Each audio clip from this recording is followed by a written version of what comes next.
ඔයාලට පේනවා ඇති ඉතින් අහස මේ වෙනකොට අපේ ගෙවල් පැත්තේ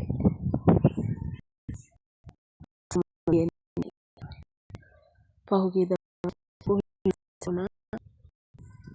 මේ අපේ වත්ත මේ තියෙන අපේ වත්ත මේ වත්ත පුරාවටම අපි එළවලු වගා කරලා තිබුණා.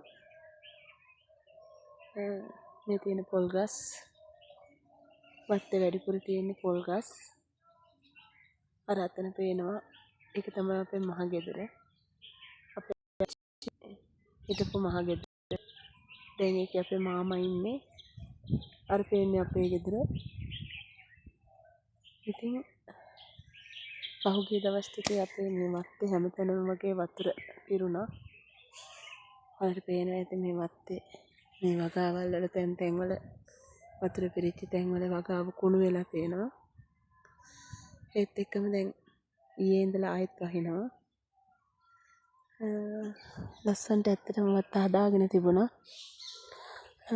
බඩේරංගු, කොමඩු, රටකජු, වට්ටක්කා, සලාද කොළ, අසමෝදකම් කොළ, තම්පලා, වැටකොළු, මිරිස්, මෑකරල්, වම්බටු ඒ වගේ එළවලු භෝග වගා කරලා තිබුණා. ඉතින් මේ වෙනකොට ඒ හැම එකක්ම වගේ නිසරු වෙලා වැස්සට දිය වෙලා ගිහින්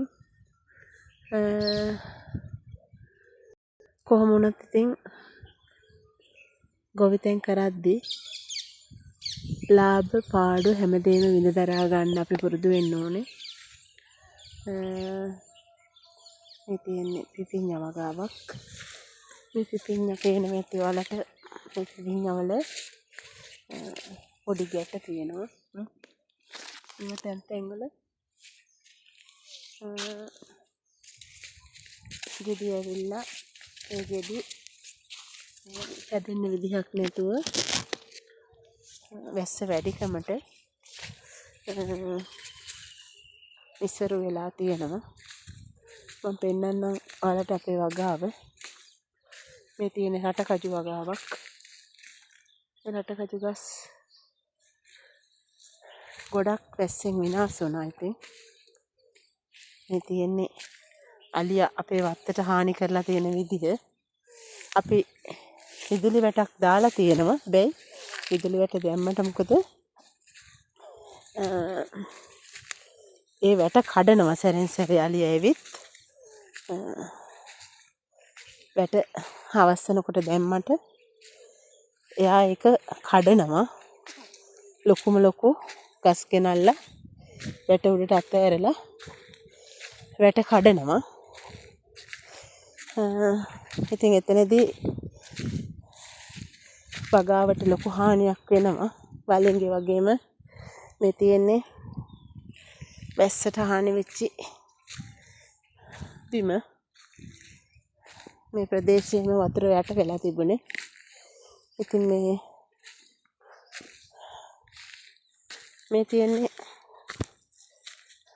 දැනට ඉතුරු වෙලා තියෙන බඩේරංගු ගස්. ඔයාලට පෙන්නන්නම් මම බඩේරංගු ගස් දැනට හැදෙමින් තියෙනවා. මේ වගේ ගොඩලි වල හැදෙන බඩේරංගු ගස් ටික විතරයි අපිට මේ විදිහට පළදාව ගන්න පුළුවන් වෙන්නේ. ඒකත් ඉතින් හවස් වෙනකොට ගිරව්, රිලව් වත්ත පුරා පිරෙනවා.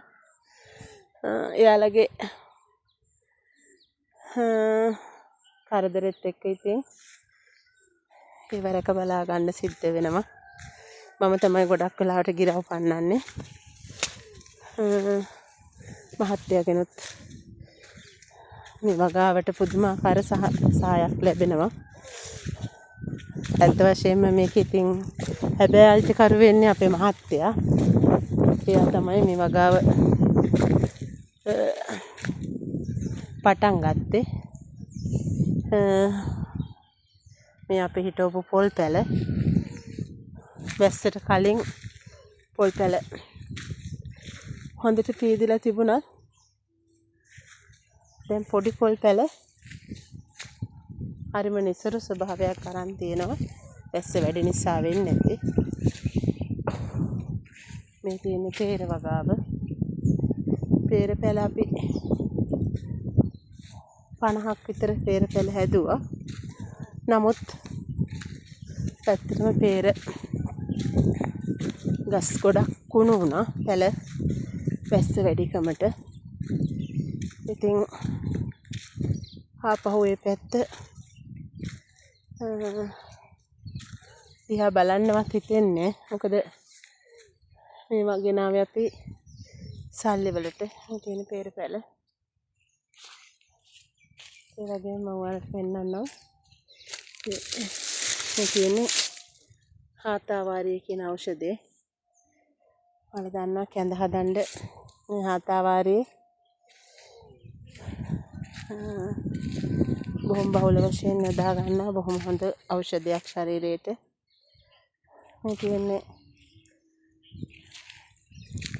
වැස්සට විනාශ වෙන්නේ නැති පේර ගස් කිහිපයක්.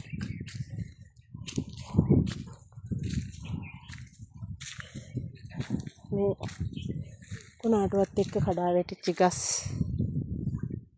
වර්ෂාවට කුණාටුවත් එක්ක කඩා වැටිච්ච ගස් තමයි තියෙන්නේ. ඒවා තාම වගාවෙමින් අයින් කරේ නැහැ. මොකද පැහැදිලි ඉර එළියක් තාම වැස්සෙන් පස්සේ ලැබුණේ දවස් 2ක් විතරයි. ඒ දවස් 2 අනිත් වැඩ කරගන්නකොට තාම මේක අස් කරගන්න බැරි වුණා අපිට.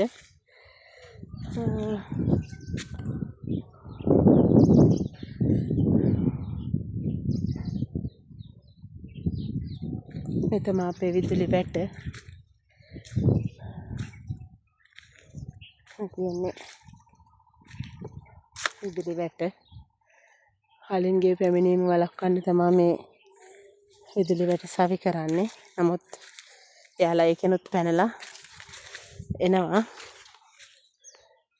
ඔව් ඉතින් මේ වගේ කිරි ඉරිඟු දකිනකොට හලි කොහොම හරි බලන්නේ ඒවා කෑමට ආහාරයට ගන්න. ඒ නිසා ඉතින් අපිට සිද්ධ වෙනවා රෑ දවල් දෙකෙම බොහොම වෙහෙස වෙලා අපේ වගාව ආරක්ෂා කරගන්න. ඉතින් එයාලා ආපු අඩි වැඩි රොංගස් කීපයක් හානි කරලා තියෙනවා.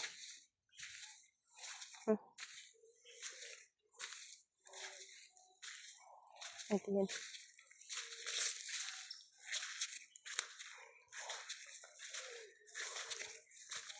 මේ හැම එකක්ම අලින්ගේ හානිය නිසා සිදුවෙච්ච දේවල්.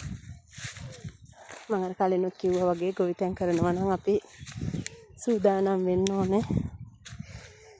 ලාභ පාඩු දෙකම ඉඳ දරා ගනිමින් ඉදිරියට යන්න. මම ඔයාලට පෙන්නන්නම් අපේ තම්පලා වගාව. තියෙන තම්පලා වගාව. දැන් නම් තම්පලා හැදිලත් ඉවරයි.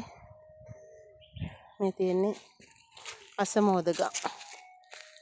බොහොම රසවත් සම්බෝලයක් සාදා ගන්න පුළුවන් පැලෑටියක් තමයි අසමෝදගම් කියලා කියන්නේ. අසමෝදගම්. මේ තියෙන්නේ රතු තම්පලා. රතු තම්පලා වගාවත් අපේ වටම සරුවට හැදිලා තියෙනවා. ඉතින් මේ පැත්තේ හැමදේම අපි වගා කරගෙන තිබ්බේ අපේ ආහාර සඳහා අවශ්‍ය වස විස තෙල් පොහොර නැති බොහොම රසවත් විදිහට ආහාර පාන සකසා ගන්න පුළුවන්. සියලුම දේ ගෙවත්තෙන් සපයා ගැනීමේ අරමුණ ඇතුව මේවා වගා කරත් කාලගුණික දේශගුණික විපර්යාස වගේම වන සතුන්ගෙන් වන හානිත් එකසේ සමසේ විඳ දරා ගනිමින් මේ වගාව පවත්වාගෙන යාමට අපිට සිදු වෙලා තියෙනවා. ඒක තමයි යථාර්ථය. හරි. මාත් එක්ක වත්තේ හැමදේම බලපු ඔයාලට බොහොම ස්තුතියි.